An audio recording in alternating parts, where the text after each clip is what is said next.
Good morning, everybody. This is Eureka John, Eureka Street Crypto Hub, broadcasting live on Theta TV at 6:43 in the morning on August 4th, 2021. It is a Wednesday. It is the middle of the week, and this is my video blog, aka Crypto Show, and I come at you live every single morning and just basically talk about crypto and talk about my development in this space and things that I discover. I'm in no way trying to promote any particular projects or shill anything. I'm just talking about whatever I find out. And so yeah, I'm not sponsored by any of these fools. Well, speaking of which, I'll be interviewing Crypto Foo. If you're on Twitter, you might know him. And he's a big Chainlink advocate along with several others. But yeah, he's just a fellow crypto Twitter friend, and it's thought it'd be fun to have him on the show and talk about some of his favorite projects. That'll be on Saturday. So yeah, Crypto Foo. But yeah, so what was I gonna say? Oh yeah, this is not financial advice, and I'm not teaching you anything. So just take what I learn and then see if you can learn something from it too. And if you can, that's great. And if you think it's trash, then turn it off. That's all I gotta say. Where was I? So let's get started here, I guess. This has been a rough morning. I'm dragging my butt out of bed and doing this deal today. It's just, yeah. I guess it's kind of the camping finally caught up with me. So anyway, so yeah, let's take a look at the market and see what we have going on today. I'm going to do this every single morning. I swear, I'm going to do it, or I'm doing it. I've been doing it since February 6th, every single morning. So Bitcoin at $38,238.87. Ethereum, $2,512.19. And we got a stablecoin Tether, $1. Binance Coin, $324. Cardano, $1.35. Cardano needs to unlock my damn NFT. I got an NFT bundled in there somehow on Atomic Wallet, and I can't do anything with my Cardano right now, and I am just stuck. So I've emailed the Cardano team, the IOHK team, the Atomic Wallet team won't help. I've tried every avenue. I tried to message the Cardano kids who made the NFT to see if they have any insight, and nobody. Crickets from everybody, and it sucks. So I have a good chunk of Cardano just stuck there that I can't do anything with until hopefully Atomic Wallet maybe enables NFT capability. And I can't import it back to Yoroi or Daedalus because they don't have 12-word seed phrase functionality to import wallets either. So yeah, yay crypto. And that's part of crypto. You're in this space as the Wild West. I'm not championing for tight regulations, so don't get me wrong. I accept the risks and responsibilities of crypto, and hopefully one day this will be developed out and it will be all fine. But until then, it sucks because I can't move my Cardano or do anything with it.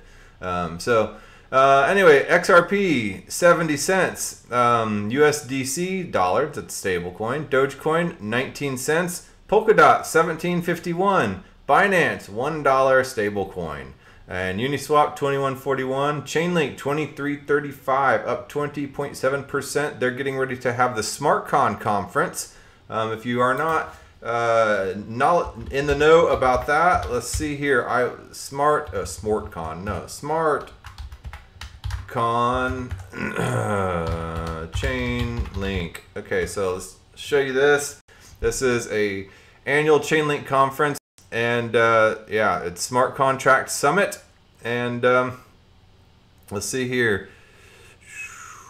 Announcing Smart Contract Summit #1. Let's just go. It's going to be starting here, and it's 3 days worth of keynote speakers and hackathons and all types of stuff, man. And it's free, so you can sit from the comfort of your home and just listen to all this stuff. Listen to amazing speakers.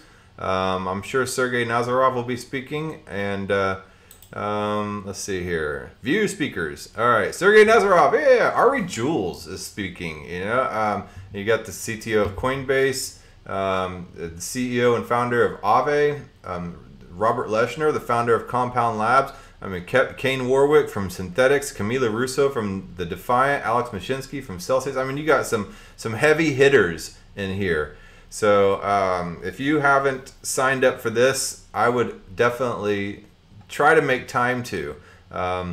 This is where you find out what is going to be happening, and and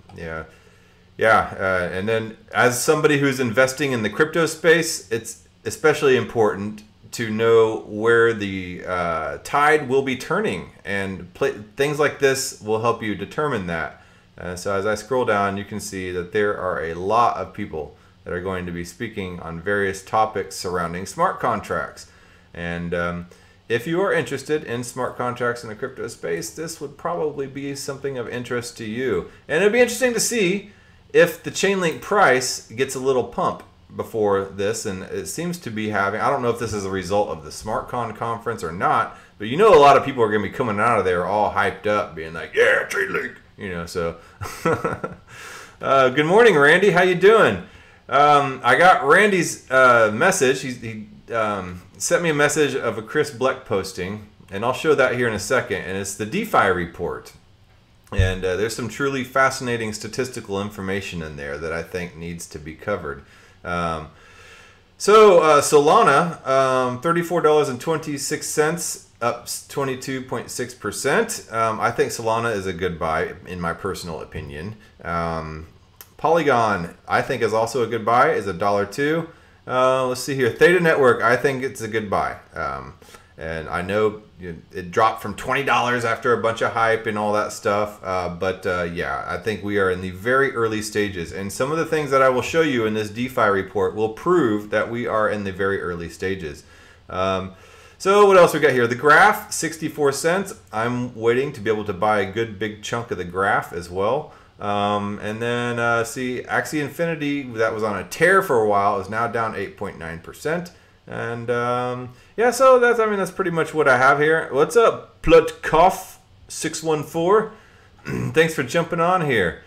So yeah, that's the basic pricing in a nutshell. Let's go over to a couple of the bookmarks that I have here on Twitter that I thought were pretty interesting. There's some regulatory crap.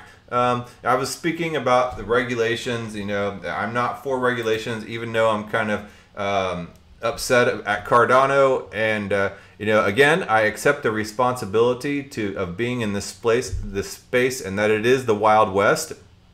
The money is not gone; it's just unreachable right now. So if you have a wallet with Cardano in it, make sure that you haven't had some kind of Cardano NFT airdropped in it.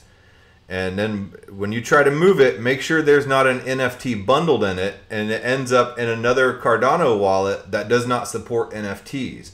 Because if that NFT gets into a Cardano wallet that does not support NFTs, you're basically up a creek without a paddle, and you won't be able to do anything with that Cardano. So check your Cardano. Make sure whenever you're sending that Cardano that it does not have an NFT bundled in it. Okay, so I made that mistake. And yeah, now I can't touch a good chunk of Cardano. So anyway, but that does not mean that I want crypto to be any more regulated right now. Because right now you have Elizabeth Warren, talking about the shadowy supercoders, and they say, what would you rather have?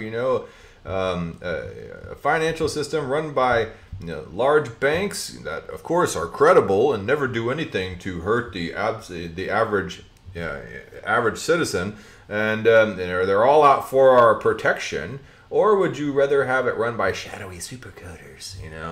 And the shadowy supercoders, as the DeFi report that I'm about to show you will show you, they have an entire section on how to read swap contracts that are completely transparent and therefore eliminate the idea of any shadowy supercoders. So anybody that would take the time to learn how to read the basics of any type of smart contract, you don't even have to be able to code it.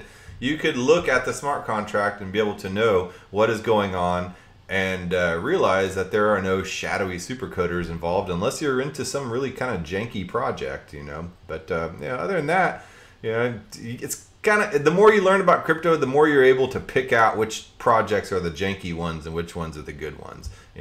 I know, and I don't even code. I can just look at a project, look at the APY, look at the team, and just be like, yeah, that's a little bit sketch, man. I think I'll just kind of back out of that one. And it comes through a little bit of time and experience, and yes, maybe even being burnt one or a couple times, so whatever. But that's why you don't go all in on anything. All right, so Chris Blec says, wow, strong words today from the SEC chief. He's definitely coming for DeFi. Remember, if it can be regulated, it will be regulated. But if it can't be regulated, well... And then here are Gary Gensler's comments on the DeFiSEC.gov. He also made some dumb little video, which I'll show you here in a second. Next, I'd like to discuss crypto trading platforms, lending platforms, and other decentralized finance platforms. The world of crypto finance... Hold on, let me minimize me over here. There, all right, dinner.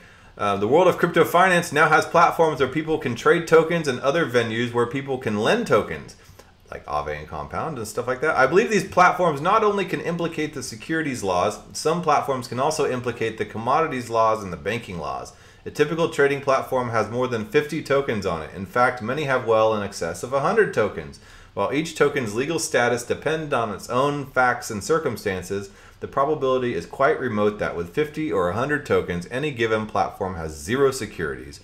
Moreover, unlike other trading markets where investors go through an intermediary like the New York Stock Exchange, people can trade on crypto trading platforms without a broker.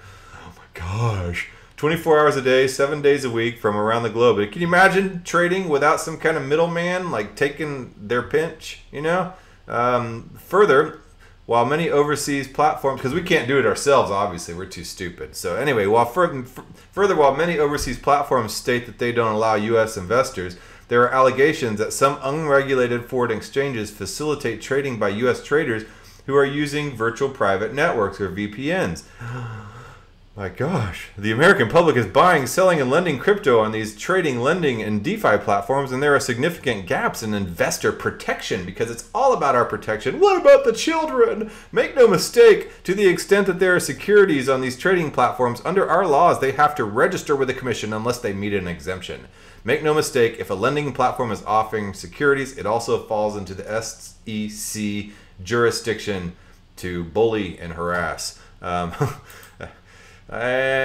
So let's see here. Let's see if we can find this little video that Gary Gensler made to the general public to basically act as a warning. Let's see here. He's the 33rd chair of the SEC, and a lot of people thought that he was going to be good for the crypto space. So let's watch this. Let's see here. Play. Hi, this is Gary Gensler, and welcome back to Office Hours. Come on, where you at? Where's the sound?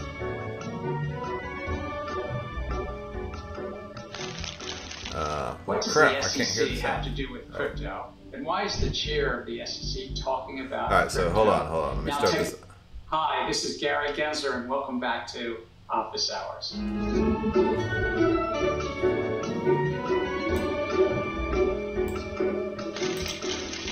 What does the SEC have to do with crypto? And why is the chair of the SEC talking about crypto?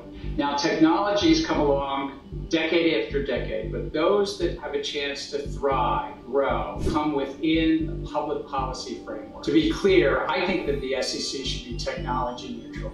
But one thing we're not neutral on is investor protection. Our agency, the SEC, has had rules for decades to protect people when companies want to raise money from them, or when we as investors buy and sell securities on an exchange like the New York Stock Exchange. But you see, crypto trading platforms, crypto lending platforms don't have the same level of investor protection that you've come to expect buying and selling stocks on a stock exchange, or investing in a mutual fund or a 401k. In the years since Bitcoin was started, literally thousands of other tokens have been launched, many of which traded on platforms may well be securities under our laws. That means if the platforms and certain of the tokens don't register with the SEC, they're non-compliant with the important federal protections in our laws. So I've asked the staff of the SEC to use all of our authorities anywhere we can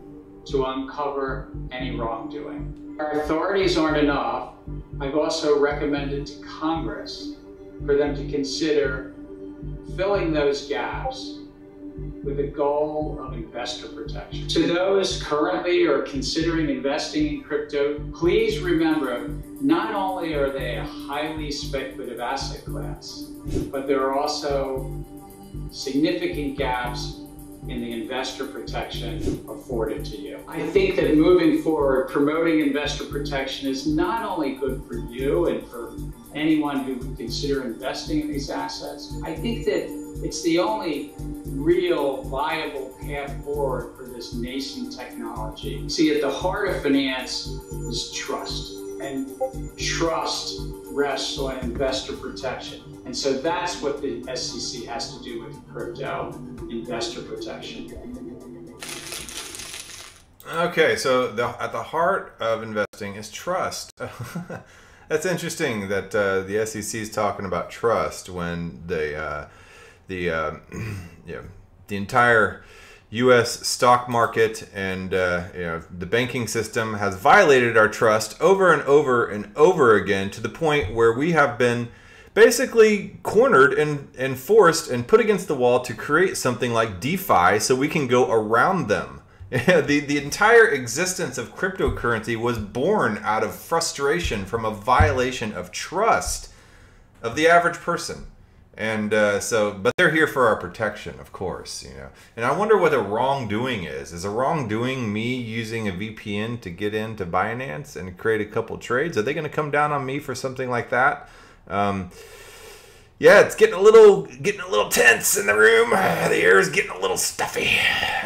So yeah, between Shadowy Super-Coders and this, it's an interesting space, that's for sure. But it's exciting, and I'm not going anywhere. And it's more time now to double down on our right to be able to do with our finances as we see fit, rather than having somebody telling us like an infant exactly how we should conduct our finances. Risky or not, it is your choice. If money is indeed the fruit of your labor and of your resources, and it is basically encapsulated work energy, and you have created that from your work, and you should be able to do with it what you please. I mean, obviously you can't buy crack with it. I mean, I suppose you could, but you could be arrested for holding the crack, and you can't, do murder for hire. So, then it starts getting down that whole, the Silk Road territory. But, those are blatant violations. This is talking about, regulating the average person, So this is, they're using these blatant violations as cases in order to be able to bring in just across the board, draconian regulation. So anyway, yeah, so that's that. So let's go over here to this, let's see here, where is it? Randy, you'd sent me this DeFi report, and I bookmarked it, I pulled it up. Here it is, the DeFi report. So Consensys came out with this DeFi report, and I will link this in the video description. And that's another thing too, is institutions are getting into crypto. Every institution right and left that you see is forming digital asset categories and crypto asset categories. You're talking about big people like Goldman Sachs and Grayscale and stuff like that. So I mean, these institutions run the world, and they're getting into crypto, but somehow we're the ones going to be regulated on? Okay, so about this report, in Q2 2021, more financial analysts, media, politicians, and entrepreneurs began to ask the question, what is DeFi and what is it good for? In previous editions, once they found out what it's good for, they're coming for us. In previous editions of the Consensys DeFi Report, we've covered the rise of stablecoins, how decentralized exchanges and automated market makers work, and the new types of DeFi assets that power borrowing and lending protocols. For nearly the first decade of cryptocurrency, you still need to rely on centralized services, an exchange where you buy your crypto, which also custodies it. And that would be like Coinbase or Binance and other things like that, just these central, and crypto.com, those are all centralized. Then you have the decentralized exchanges like Uniswap, Pancake, well, Pancake Collapse is not decentralized, but you know what I'm talking about, the ones that don't really technically have any owner, and you get to keep the keys to your crypto. You just connect your MetaMask wallet, and you can also have the option of providing the liquidity to that decentralized exchange.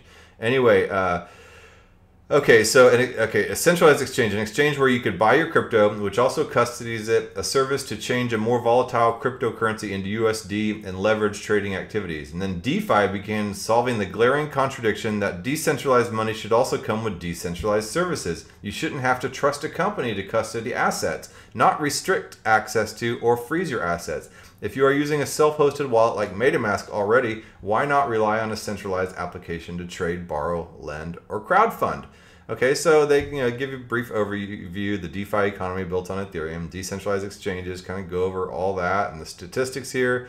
How DeFi is attracting institutional finance, and then the DAOs, and then DeFi governance, and then scaling DeFi. So the DeFi economy built on Ethereum. So right now, there's 2.91 million Ethereum addresses interacting with DeFi protocols, and then 161 million total Ethereum addresses. I have about 6 or 7 Ethereum addresses, and I'm assuming that I'm probably not the only one that has multiple Ethereum addresses.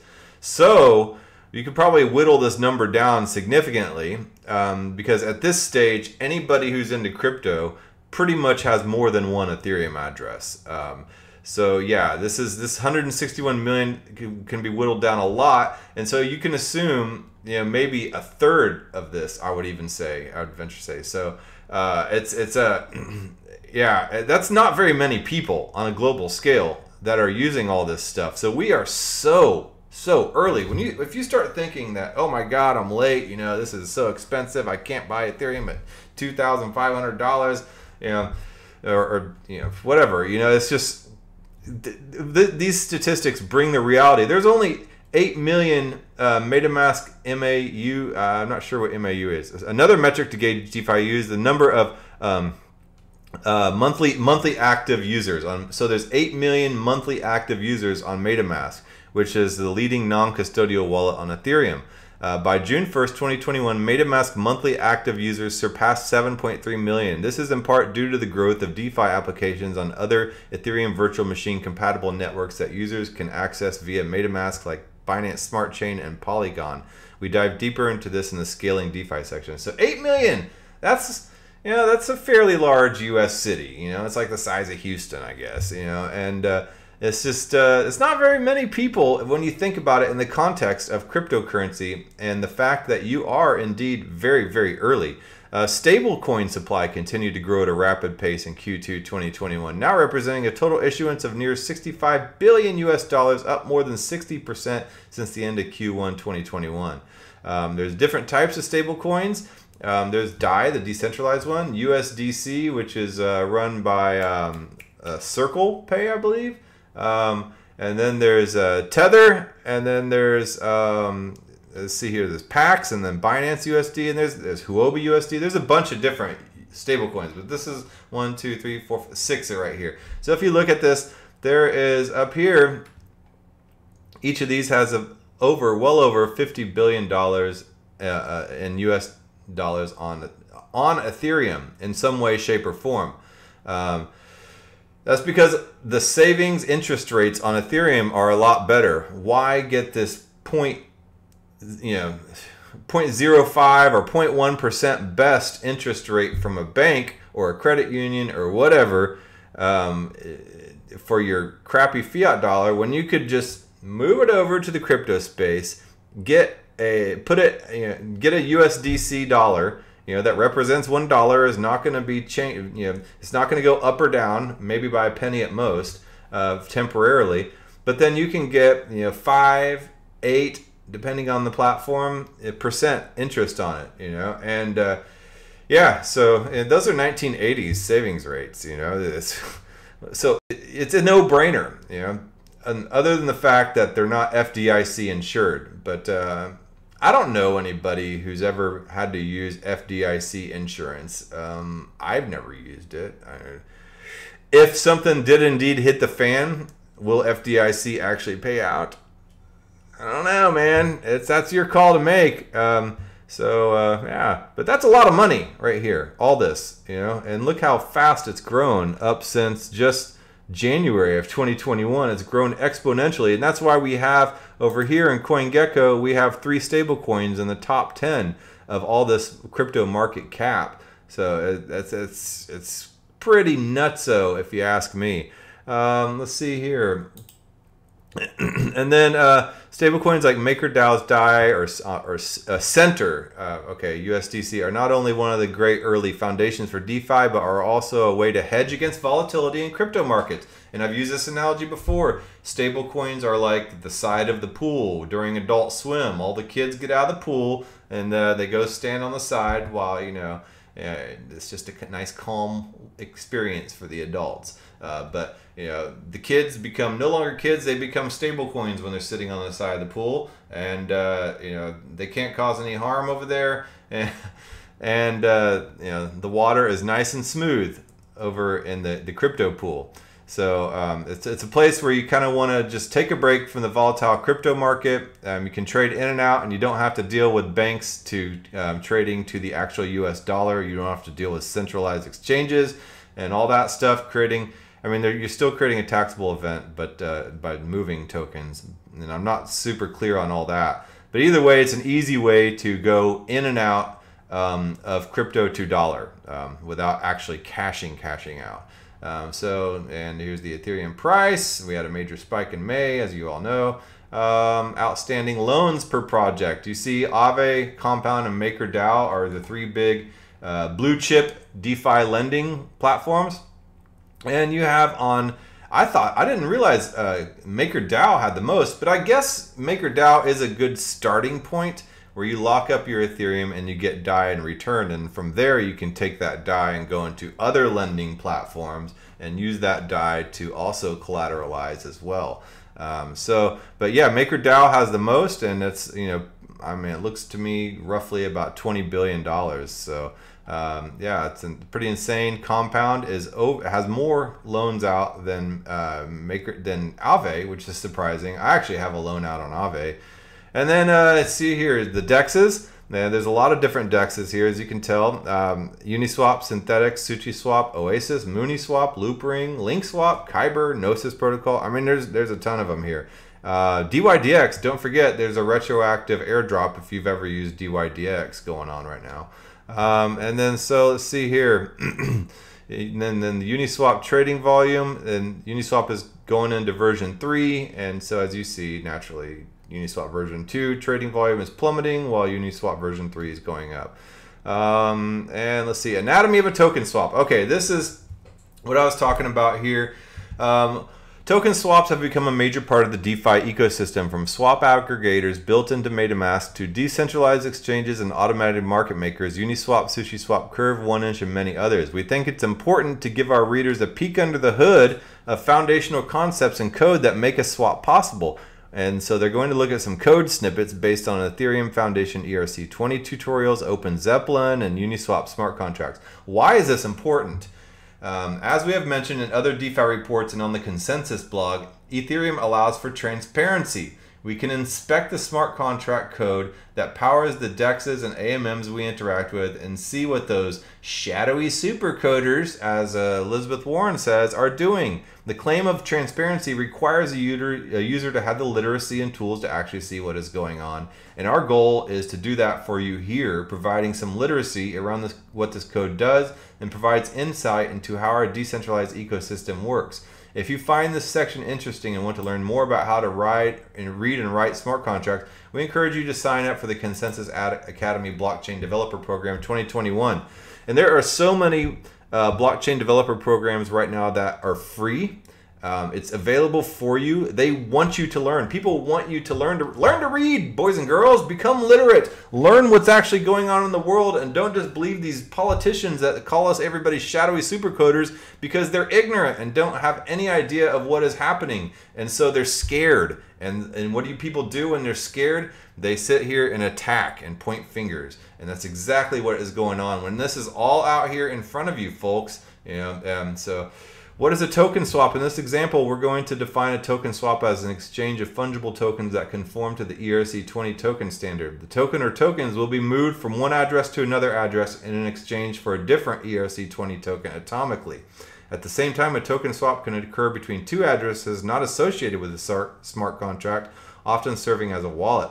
Refer to these addresses as externally owned addresses. A token swap can also occur smart contract addresses or a combination of EOA and smart contract addresses. An example of such a swap would be wrap Bitcoin for DAI. The term swap is also used to apply to an ETH to ERC20 token exchange and vice versa. An example of this would be ETH for USDT. So anyway, I'm not going to go through all the details there. I'm just kind of skimming through this, and I'm pretty much out of time. But how DeFi is beginning to attract institutional finance. And so, yes, as I said before, they're cracking down on the little people who want to get into crypto. But at the same time, on the other side of the coin, all the institutions are piling into DeFi because they see what is happening. So providing USDC liquidity on the lending protocol, Aave currently yields 6.27 APR, yielding 7.22% on average since its inception for USDC, the stablecoin. As protocols chase liquidity, attractive yields like 32.5 for providing synthetic USD liquidity on Aave are increasingly becoming the norm. So why would you keep your dollars in the bank when you have these types of options readily available for you? 1980s interest rates, but the large regulatory agencies don't want that. They do not want you to save and to make your own money. They want to give you airdrops and have you dependent on the cargo culture. And they want you to spend that money to keep the economy going and to mask the fact that they have way overspent and are in severe debt, and that the entire house is just nothing but a bunch of cards that could just be tipped over with a minor flick of the finger. I could go on and down here. They do mention Chris Blec in here. They talk about DAOs.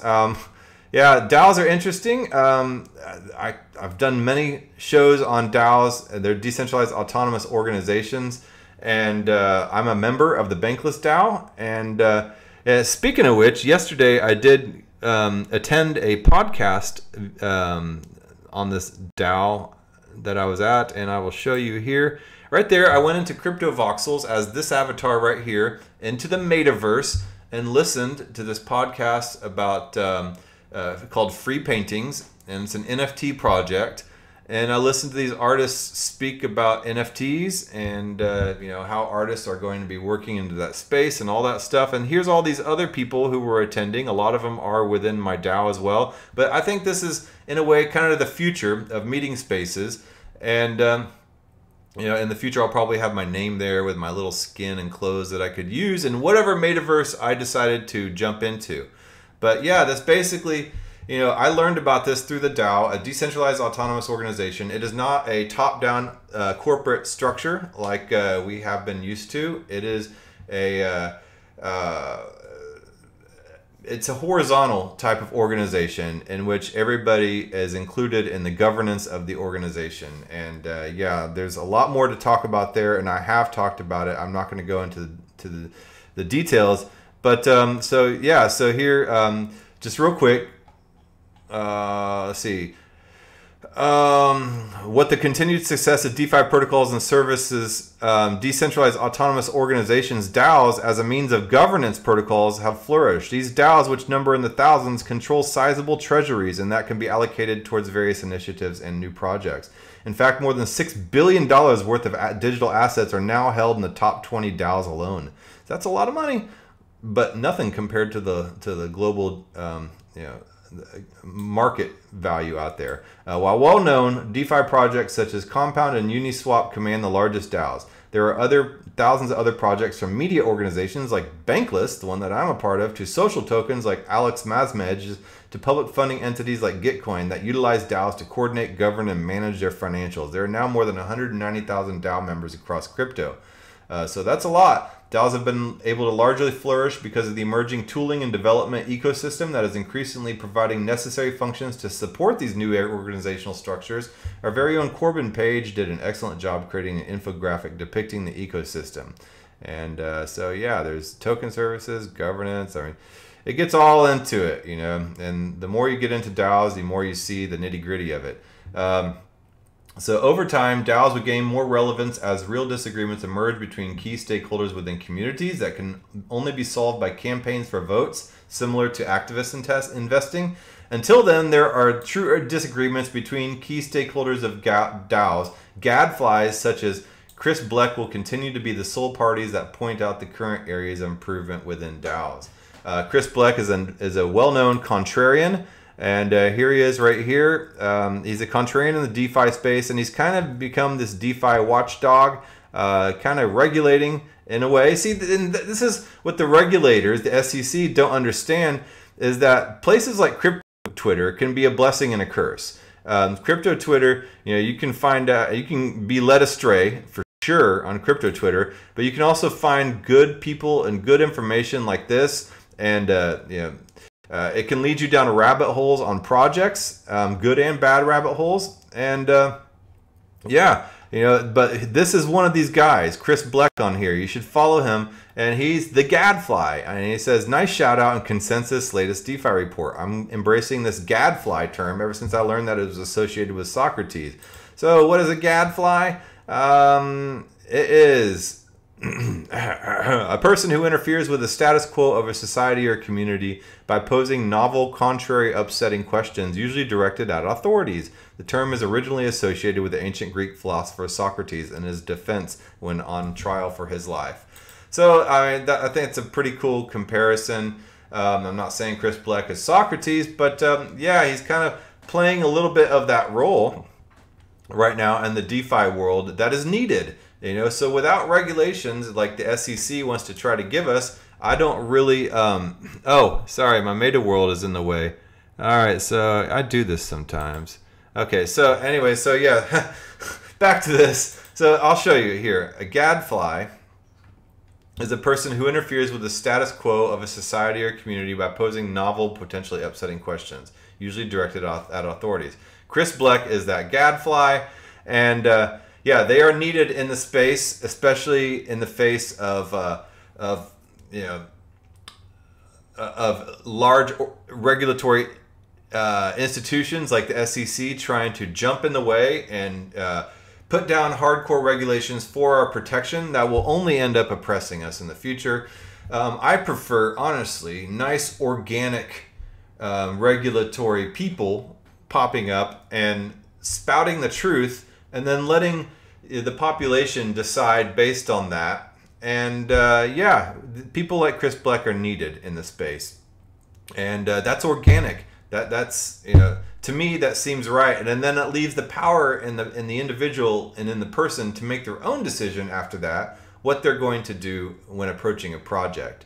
So, but needless to say, a lot of the people who are building these projects in the DeFi space don't necessarily like them. He reminds me of this guy in Houston, and he was around for a long time, me growing up, and he would go around, and he was a restaurant critic, but he wasn't really he wasn't a food critic, he was a restaurant critic, and he would go in and inspect the place for cleanliness, and his name was Marvin Zindler, Eyewitness News, and he had this wild white hair and these blue tinted sunglasses, and he wore this baby blue suit, and he's like, "Hi, I'm Marvin Zindler, and this is Eyewitness News, and today we're going to go look at," and he would pick up, Mama's, canteen, and then he would go in the back of the kitchen, and he would say, "I found slime in the ice machine," and that was his thing, and he was a gadfly, all the restaurant owners did not like Marvin Zindler unless they got good points, and he did not care, if he did not take bribes, he did not advertise anything, no matter how good the food was. If he found that slime in the ice machine, he was gonna say it on public TV, and everybody after that knew that restaurant because Marvin Zindler. And Chris Blec is a Marvin Zindler of DeFi. So all right then, I've gone on long enough, 41 minutes. Jeez, man. All right, so anyway, you guys have a good day. I had some more stuff I wanted to cover, but I didn't get to it, and yeah, man, that's just how it rolls. I'll cover it tomorrow. So you guys have a good day, and yeah, what can I say? There's stuff happening every day. All right, see you later, Randy. Thanks again for the link to the DeFi report. All right, bye.